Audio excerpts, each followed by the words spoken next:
დღეს სტარტი აიღო საქართველოს ფეხბურთის ფედერაციის მიერ ორგანიზებულმა UEFA-ს სტუდენტთა განათლებაში ფიტნეს ბელიცენზიის კურსმა, რომელიც არის უმნიშვნელოვანესი გამომდინარე იქიდან, რომ აქამდე არ არსებობდა არც საქართველოში და არც სხვა ქვეყნებში და ეხლა ინერგება და ჩვენ ვართ ერთ-ერთი ქვეყანა, ერთ-ერთი მოწინავე ქვეყანა, ასე ვთქვათ, რომელშიც დაინერგება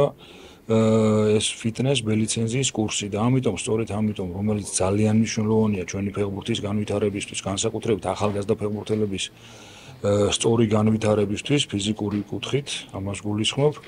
ძალიან მნიშვნელოვანია და სწორედ ამიტომ მინდა მადლობა გადაუხადო UEFA-ს, მადლობა გადაუხადო უშუალოდ ამ კურსზე UEFA-ს მხრიდან მოვლენილ ფრიდ შმიდტს და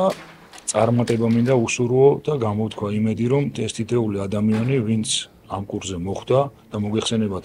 ამ კურსის პრეკურსი ჩატარდა 1 წლის უკან და 1 წლის განმავლობაში ხდებოდა მონაწილეების არჩევა. მინდა იმედი გამოუთქვა და დარწმუნებული ვარ, რომ ეს თითეული კურსის მონაწილე მომავალში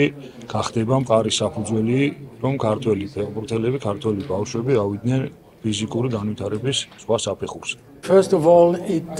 may be considered a milestone for Georgian football and coach education in Georgian football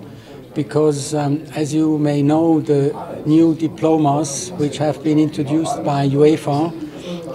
have only been implemented in certain countries. So it's a big moment for them to educate the first batch, the first group of certified coach educations. You see, it's quite a small group, so they have selected a number of qualified and interested candidates. მადლობა ფედერაციას, რომ ესეთი საინტერესო და საჭირო პროექტი დაიწყო და დაიწყო საქართველოში ფიტნეს ბელიცენზიის კურსები. ჩვენთვის ძალიან მნიშვნელოვანი არის ეს და საქართველოს ფეხბურთისთვის, რომ ფეხბურთელები უფრო მეტად განვითარდნენ ფიზიკურად და აქ მიღებულ სწავლა გამოცდილებას აუცილებლად გადავიტან ჩვენ კლუბებში და ნაკრებებში, სადაც ფეხბურთელები აუცილებლად განვითარდებიან სწორი მიმართულებით თუ იმუშავებთ.